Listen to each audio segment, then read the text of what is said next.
하나님을 기쁘시게 하면, 하나님을 기쁘시게 하면이라는 제목으로 말씀 전하겠습니다. 오늘 본문 말씀은 욥에게 임한 갑절의 축복에 대해서, 그리고 욥의 복된 생애에 대해서 언급하고 있습니다. 10절 말씀은 욥이 친구들을 위해서 중보 제사를 드린 후에 하나님께서 욥을 신체적으로 회복시키시고 또 물질적으로도 갑절의 축복을 주셨다라는 것을 기록하고 있습니다. 10절 말씀해 보시면 욥이 그의 친구들을 위하여 기도할 때 여호와께서 욥의 공경을 돌이키시고 여호와께서 욥에게 이전 모든 소유보다 갑절이나 주신지라. 욥이 겪은 고난은 인간이 겪을 수 있는 그런 그 최고의 아마 고통을 겪었을 것입니다. 동방에서 가장 부자인 욥에게 있어서 모든 재산을 다 잃게 되고 아들 7, 딸 3명이 한순간에 다 죽게 되고 자신의 몸은 죽을 병에 걸렸고 친한 친구들은 와서 너가 숨겨놓은 죄가 있기 때문에 이렇게 벌을 받는다라는 자신의 정죄하는, 그리고 지금까지 자신을 따르고 믿던 모든 사람들이 자신에 대해서 조롱하고 침을 뱉는 그런 이 고통을 겪었습니다. 그런데 하나님의 때가 왔을 때에 하나님께서 욥을 그런 모든 공경에서 회복시켜 주시고, 그리고 욥이 이전에 가졌던 그런 재산들의 갑절의 복을 주셨다라고 말씀하고 있습니다. 그리고 11절에서 15절의 말씀은 하나님께서 욥에게 주신 그 갑절의 축복이 무엇인지를 구체적으로 보여주고 있습니다. 이어서 16절에서 17절의 말씀에서는 욥의 장수와 그리고 욥이 복되게 죽었다는 것을 기록하면서 이 욥기를 마치고 있다는 것입니다. 16절 말씀해 보시면 욥이 병에서 고침을 받고 140년을 더 산 것으로 되어 있는데, 이로 보아 욥은 한 200년 정도 살았을 것으로 추정할 수가 있습니다. 16절 말씀해 보시면 그 후에 욥이 140년을 살며 아들과 손자 4대를 보았고라고 말씀하고 있습니다. 그런데 이러한 오늘 본문 말씀을 통해서 우리가 간과하지 말아야 할 것이 있습니다. 그것은 그 욥에게 임한 이 갑절의 축복을 단순히 욥의 인내에 대한 하나님의 보상의 차원으로만 이해해서는 안 된다는 것입니다. 욥은 분명히 고난 당하기 전부터 의인이었습니다. 욥은 하나님께서 인정하시는 그 의인이었지 않습니까? 또 욥이 고난을 당한 이유도 자신의 죄로 인한 것이 아니었기 때문에 그 욥이 고난을 당한 이런 고통 가운데서도 욥이 끝까지 참았기 때문에 하나님께서 이런 복을 주셨다. 저 인과응보의 그런 생각으로 욥의 이 갑절의 축복에 대해서 적용을 하면은 그 문제가 생길 수가 있다는 것입니다.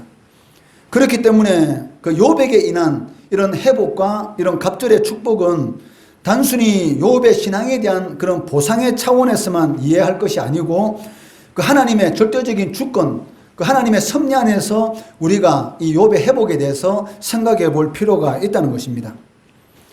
그 욥의 고난과 이 갑절의 축복이라는 것은 하나님의 절대 주권 그 아래에서 하나님의 섭리로 말미암아 주어졌다라고 이 욥기를 우리가 바라보는 것이 정확하게 이 욥기의 내용을 바라볼 수 있다라고 말을 할 수가 있을 것입니다. 그럴 때만이 이 바울 사도의 고백이 나올 수가 있다는 것이죠. 고린도전서 15장 10절 말씀에 보시면 그러나 내가 나된 것은 하나님의 은혜로 된 것이니 내게 주신 그의 은혜가 헛되지 아니하여 내가 모든 사도보다 더 많이 수고하였으나 내가 한 것이 아니요 오직 나와 함께 하신 하나님의 은혜로다. 만약에 욥이 이 고통 가운데서 내가 하나님 앞에 신앙을 잘 지켰기 때문에 그 보상으로서 하나님께서 나에게 이러한 회복의 은혜를 베풀어 주셨다라고 생각한다면은 욥은 이러한 고백을 하지 않죠. 왜? 내가 인내해서 하나님께서 나에게 이러한 복을 주셨다. 즉 자신의 의를 내세우게 될 것입니다. 그렇지만 사도 바울의 이 고백, 사도 바울은 이 복음을 위해서 죽을 고비를 수도 없이 넘겼고 또 어떻게 보면 인간적으로 생각해 보면 세상적으로 인정받고 평안한 삶을 살아갈 수 있는데도 불구하고 부활하신 주님을 만남으로 인해서 이방인의 사도로서 자신이 가지고 누릴 수 있는 모든 것들을 더러운 배설물로 여기고 결국 순교하는 그 자리까지 나아갈 수가 있었습니다. 그렇다면 사도 바울만큼 하나님 앞에 요구할 것이 많은 사람이 있겠습니까? 하나님, 제가 하나님 앞에 이렇게 했는데 하나님 저한테 당연히 복을 주시는 것이 당연하지 않습니까? 라고 이렇게 요구할 수 있을 건데, 사도 바울의 고백이 무엇입니까? 내가 나된 것은 오직 하나님의 은혜다. 내가 이러한 신앙의 자세로서 살아갈 수 있었던 것은 오직 하나님의 은혜다라는 이런 고백은 어떤 하나님에 대한 그런 생각을 가지고 있는 사람만이 할 수 있는 고백이 있습니까? 바로 하나님의 절대 주권. 주신 자도 하나님이시고 거두신 자도 하나님이시고, 그러니까 하나님의 뜻 가운데서 모든 일이 이루어진다라는 하나님의 절대 주권을 인정하는 사람들만이 사도 바울의 이런 고백을 할 수가 있다는 것이죠. 내가 모든 사도들보다 더 많이 수고하였으나 내가 한 것이 아니요 오직 나와 함께 하신 하나님의 은혜다. 내가 교회를 위해서 아무리 열심히 충성하고 봉사했다 할지라도 그것은 내가 한 것이 아니라 누가 하셨다? 바로 하나님이 하셨다. 이러한 마음의 자세가 하나님이 보시기에 가장 기뻐하는 그러한 마음의 자세다라고 할 수가 있을 것입니다. 이러한 오늘 이 본문 말씀을 통해서 하나님께서 우리들에게, 이 자리에 앉은 우리들에게 주시는 그런 영적 교훈이 무엇인가 살펴보도록 하겠습니다. 첫째는 그 하나님께서 기뻐하시면 원수라도 그와 화목하게 된다는 것입니다. 11절 말씀해 보시면 이에 그의 모든 형제와 자매와 이전에 알던 이들이 다 와서 그의 집에서 그와 함께 음식을 먹고 여호와께서 그에게 내리신 모든 재앙에 관하여 그를 위하여 슬퍼하며 위로하고 각각 캐시타 하나씩과 금고리 하나씩을 주었더라라고 기록하고 있습니다. 여기 이전에 알던 이들, 이 사람들은 누굽니까? 바로 고난에 빠진 욥을 조롱하는 자들이었고, 그리고 욥을 조롱하는 것으로 끝나는 것이 아니라 미워하고 심지어는 얼굴에 침뱉기를 주저하지 않던 그런 자들을 의미하고 있습니다. 욥기 30장 9절 10절 말씀해 보시면 이제는 그들이 나를 노래로 조롱하며 내가 그들의 놀림거리가 되었으며 그들이 나를 미워하여 멀리하고 스승치 않고 내 얼굴에 침을 뱉는도다. 즉 욥이 이 고난을 당하는 이런 모습을 보고 그동안 욥이 어떤 사람이었습니까? 너무나 고고한 사람, 하나님 앞에 의인이었고 욥에게는 어떠한 상황 가운데서도 하나님께서 함께 하시고 복을 주는 사람, 이러한 사람으로 많은 사람들이 알고 있었는데 지금 욥이 겪는 고통을 보니까 이 사람들이 어떤 생각을 가졌습니까? 아, 욥이 우리 모르게 숨겨놓은 그러한 죄가 있었구나. 그 죄로 인해서 하나님께서 욥에게 저렇게 저주를 받은 것처럼 저런 징계를, 저런 형벌을 내렸었구나라는 그러한 생각을 가지고 있었던 것입니다. 그렇기 때문에 그렇게 욥을 따르고 존경하는 사람들이 어느 순간인가 욥을 조롱하고 미워하고 심지어 침을 뱉는 그러한 사람들로 변했던 것입니다. 그렇지 않고서야 그토록 존경하던 욥을 한순간에 이렇게 미워하면서 행패를 부리는 것은 거의 불가능하다는 것이죠. 욥이 그렇게 섭섭해하고 마음 아팠던 부분이 바로 이런 부분입니다. 자신은 하나님 앞에 이처럼 고난 당할 만큼의 죄를 짓지 않았는데 이러한 고난 가운데서 친한 친구들이 와서 욥에 대해서 정죄하고 자신을 따르는 어린 아이들조차 침을 뱉고 조롱하는 그런 일을 당할 때 얼마나 마음이 아팠고 얼마나 섭섭했을 것입니까? 어떻게 하루아침에 자신에게 나타난 이런 모습만 보고 이런 결과만을 가지고 이처럼 자신을 파렴치한 그러한 죄인 취급을 할 수 있는가라는 그러한 생각을 아마 욥이 하게 되었을 것입니다. 이런 상황 가운데서 여러분 같으면 섭섭하지 않겠습니까? 여러분 같으면 괘씸하지 않겠습니까? 자기가 그렇게 많이 도와주고 길을 지나가다가 헐벗은 사람이 있으면 자신을 옷을 벗어서 주었던 그러한 사람들이 자신에게 침을 뱉는 그러한 일을 당할 때 얼마나 섭섭하고 얼마나 그 마음속에 괘씸한 그런 마음이 들었습니까? 두 번 다시 내가 얼굴을 보지 않을 거다라는 그러한 마음을 갖지 않았겠습니까? 그런데 욥이 하나님의 은혜로 모든 것을 회복하게 되자 어떤 결과가 나타나게 됩니까?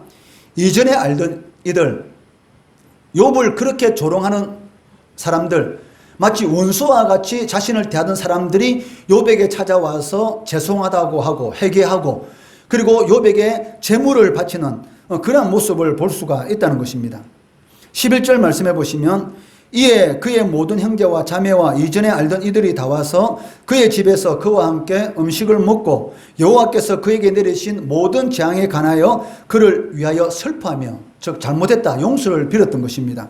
그리고 위로하고 각각 캐시타 하나씩, 즉 금조각 하나를 주고 금고리 하나를 주었다라고 성경은 기록하고 있습니다. 이는 그동안 욥이 겪는 고통에 대해서 몰라주었던 미안한 마음, 그리고 함부로 욥에 대해서 정죄했던, 마치 원수를 대하는 것처럼 했던 그런 행동에 대해서 회개하는 그런 마음으로 욥에게 선물을 주는 것을 보게 됩니다. 이처럼 하나님을 기뻐하는 그런 삶을 성도들이 살아가게 된다면 이런 일들이 우리의 삶 가운데 나타나게 된다는 것이죠. 마치 원수와 같은 사람이 내 편이 되어서 내가 위기에 처했을 때 도움이 되는 것을 볼 수가 있고, 생각지도 않은 곳에서 도움의 손길이 나의 삶 가운데 일어나는 그러한 일들이 여러분의 삶 가운데 얼마든지 일어날 수가 있습니다. 왜? 하나님은 살아계시기 때문에. 생각지도 못한 어려운 일을 당했을 때에 전혀 생각지도 못한 곳에서 도움의 손길을 붙여주시는 그 하나님의 역사는 언제든지 지금 이 순간도 일어날 수가 있다는 것이죠. 어떤 사람에게? 바로 하나님을 기쁘시게 하는 성도에게 이런 역사가 나타나게 된다는 것입니다.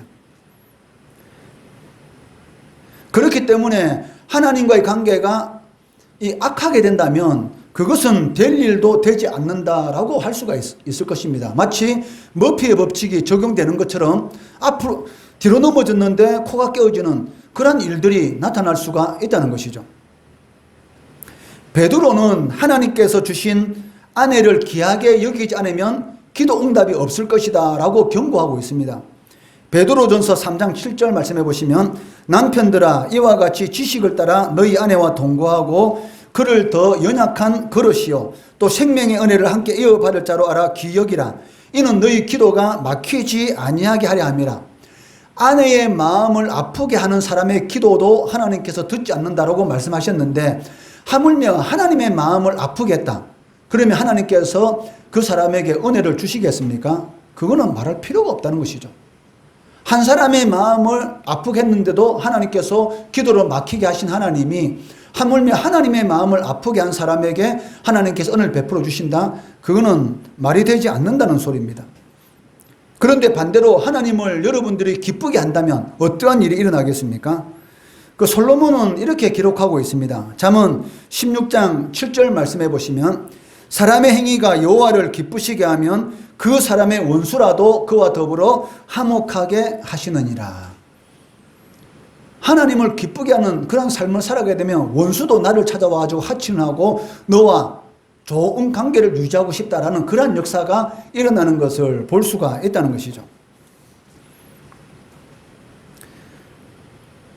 하나님은 사람의 행위가 하나님을 기쁘시게 하는 그러한 이 모습을 보게 되면 원수라도 그 사람 앞에 와서 무릎을 꿇지 않으면 안 되는 그러한 일들을 일으키시는 것을 볼 수가 있습니다. 하나님께서는 야곱의 형 에스가 야곱과 화목하게 해주시는 것을 우리는 볼 수가 있습니다. 야곱이 외삼촌의 집에서 다시 고향 땅으로 돌아올 때에 이 에스 형이 야곱이 돌아온다는 그런 소리를 들었습니다. 그 야곱이 어떤 사람이었습니까? 아버지 이삭으로부터 에스가 받을 그 축복을 자신이 에스인 것처럼 속여서 그 축복을 뺏은 사람이었습니다. 그 형 에스로서는 이 야곱을 죽이고 싶은 그런 마음이 얼마나 있었겠습니까? 그리고 죽이려고 하는 그런 마음을 봤기 때문에 이 야곱이 형으로부터 도망쳐서 외삼촌 집으로 가 있었던 것이죠. 20년이 지난 후에 돌아올 때에 그 형이 그 많은 군사들을 끌고 자신을 맞이하러 온다는 그 소리 듣고 이 야곱이 얼마나 두렵겠습니까? 자신하고 가는 사람들은 군인도 아니요, 싸울 줄 모르는 그런 연약한 사람인데 형 에스는 용사들을 끌고 자신을 맞으러 온다는 그런 소리 듣고 하나님 앞에 간절히 기도하게 됩니다. 그때 하나님께서 이 형 에스의 마음을 어떻게 감동시켜 주시고 그 야곱을 불쌍하게 보이게 만들어주고, 그 에스가 야곱을 만났을 때 죽이는 것이 아니라 보듬고 서로 우는 그런 역사가 일어나는 것을 볼 수가 있는 것이죠. 요셉의 형들이 어떤 사람이었습니까? 요셉을 팔아먹었지 않습니까? 근데 어느 순간에 요셉의 형들이 요셉 앞에 와서 무릎을 꿇는 그런 일들이 일어나는 것을 우리는 볼 수가 있는 것이죠. 마찬가지로 여러분들이 정말 하나님이 기뻐하는 그런 삶을 살아가게 된다면 이 원수라도 여러분들 앞에 무릎을 꿇고 하친을 하게 되는 그런 일들이 반드시 일어나게 된다는 것이죠. 그렇기 때문에 사람에게 잘 보이려고 하는 것이 아니고 사람을 두려워하는 것이 아니라 누구를 두려워해야 합니까? 하나님을 두려워해야 되고 하나님께 잘 보여야 하는 것이죠. 하나님께 잘 보이면 하나님께서 여러분들의 모든 필요를 다 채워주신다는 것입니다. 둘째는 끝까지 참고 인내하는 성도가 좋은 결말을 보게 됩니다. 인생에 좋은 결과를 낳게 된다는 것이죠. 12절 말씀해 보시면 여호와께서 욥의 말년에 욥에게 처음보다 더 복을 주시니 그가 양 14,000과 낙타 6,000과 소 1,000결이와 암나귀 1,000을 두었더라 라고 말씀하고 있는데, 이 말씀은 그 욥이 처음에 가졌던 가축보다 꼭 2배를 가지게 되었다라는 것을 우리들에게 보여주고 있습니다. 이는 10절 말씀에 이전 모든 소유보다 갑절이 되었다, 2배가 되었다라는 것을 이 증가하는 그런 말씀이 바로 12절 말씀입니다. 물론 욥에게 임한 이 갑절의 축복은 그 하나님의 섭리에 의한 것입니다. 그렇지만 욥의 인내를 무시하면 안 된다는 것입니다. 왜? 성경은 분명히 우리들에게 욥의 인내를 배우라라고 우리들에게 권면하고 있기 때문입니다. 야고보서 5장 11절 말씀해 보시면 보라, 인내하는 자를 우리가 복되다 하나니 너희가 욥의 인내를 들었고 주께서 주신 결말을 보았거니와 주는 가장 자비하시고 긍휼히 여기시는 이시니라. 너희가 욥의 인내를 배웠지 않느냐? 욥이 고통 가운데서도 하나님에 대한 이런 그 믿음을 배반하지 않는 그런 모습을 봤지 않느냐? 그 인내를 배우는 자들이 어떤 자들이다? 바로 복된 자들이다 라고 말씀하고 있습니다. 간혹 성도들 가운데 다 좋습니다. 인물도 헌칠하고 어디 내놔도 빠지는 것이 없는, 성품도 착하고 머리도 좋고 신앙도 좋은 아주 좋은 그런 사람이 있는데 한 가지 문제가 무엇이냐면 인내가 부족하다는 것입니다. 그러니까 뭘 해도 오래 참지 못하고 곧 때려치우는 그런 일들이 있는 것을 볼 수가 있는데, 그러나 우리가 반드시 명심해야 할 것입니다. 그것이 무엇입니까? 자신의 자리에서 묵묵히 참고 견디며 인내하는 사람, 그런 사람들을 볼 때 어떨 때는 어리석고 바보같이 보이지 않습니까? 그런데 그 사람이 결국은 나중에는 그 인생의 좋은 결말을 이루는 것을 볼 수가 있는 것이죠. 여러분, 지금 여러분 학교에 여기 앉아있는 우리 어린 친구들 중에 고등학생도 있고 중학생도 있지만, 여러분 학교 안에 보면은 이 바보 같고 어리숙한 친구가 있죠. 공부밖에 모르는 친구. 오직 앉아서 공부만 하고 놀 줄도 모르고, 어떤 친구들은 정말 잘 놀고 그런 친구도 있죠. 그런데 이 공부밖에 모르고 어리숙하게 보이고 바보같이 보이는 그 친구가 나중에 어떻게 돼요? 검사가 되고 판사가 되고 국회의원이 되고 심지어 대통령에 대해서 천하를 호령하는 그런 사람으로 바뀌는 경우가 너무나 많습니다. 자기 자리에서 참고 견디고 인내하고 끝까지 그 자리를 잘 지키는 사람, 그 사람이 결국은 인생에 좋은 결말을 맺는 것을 볼 수가 있습니다. 성공하는 사람과 실패하는 사람의 차이점이 무엇일까요? 여러분들 다 성공하고 싶지 않습니까? 그 차이점이 무엇이겠습니까? 성공하는 사람은 끝까지 기다립니다. 그 때를 기다리고 하나님의 역사를 기다릴 줄 안다는 것이죠. 그런데 실패하는 사람은 기다리지 못합니다. 그 신앙을 한마디로 말한다면 참는 것이다, 기다리는 것이다 라고 말을 할 수가 있을 것입니다. 내 시간표에, 내 계획에 내 인생을 맡기는 것이 아니고 하나님의 시간표, 하나님의 계획에 인생을 맡길 때에 그때 진정으로 좋은 인생의 결말을 누릴 수가 있다는 것입니다. 어느 정도 견뎠다고 이제 되어서라고 하면은 안 된다는 것이죠. 하나님의 역사가 일어나는 그 순간까지 끝까지 참고 견디면 반드시 하나님께서는 좋은 날들을 여러분들에게 보여주신다는 것입니다. 하나님께서 판단하시고 결정하실 때까지 기다리면 반드시 하나님께서는 합력해서 좋은 길로, 선한 길로 인도하신다. 이것을 믿는 자들에게 하나님의 역사가 일어나게 된다는 것입니다. 오늘 본문 말씀을 통해서 우리는 두 가지를 살펴보았습니다. 첫째는 하나님을 기쁘시게 하면 원수라도 그를 찾아와서 화목하게 한다는 것. 둘째는 끝까지 참고 인내하는 자가 좋은 인생의 결말을 보게 된다는 것. 이것을 꼭 명심하시고 참고 견디고 인내하고 다른 사람이 보기에 바보 같고 어리숙하게 보인다 할지라도 묵묵하니 여러분 있는 장소에서 하나님께서 맡기신 사명, 성도는 성도로서의 사명, 학생은 학생으로서의 사명 묵묵히 잘 감당하면 반드시 하나님께서 좋은 인생의 결말로 여러분들에게 복을 주실 것입니다. 기도하겠습니다.